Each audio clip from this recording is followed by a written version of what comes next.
Anaïka dit premier mot li. Maman.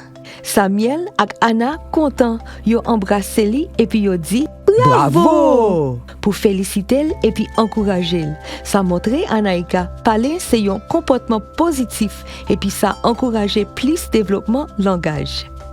Encourager action yon ti moun fait, c'est yon parti dans développement santé émotionnelle li. Li encourager comportement yo et puis li renforcer estime la kay ti moun yo.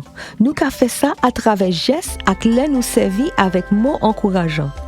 Anna ak Samuel aidé Anaïka comprendre émotion li yo tout. Lè li fâché, yo pose l question pour calmer li et puis permettre li vocaliser émotion li. Qui ça ou senti? Ou fâché? Non. Ou triste? Pour qui ça ou triste? Ça qui passé? Anaïka longe droite sous yon jouet qui cassé.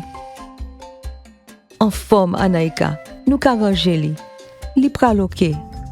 Embrasser Anaïka.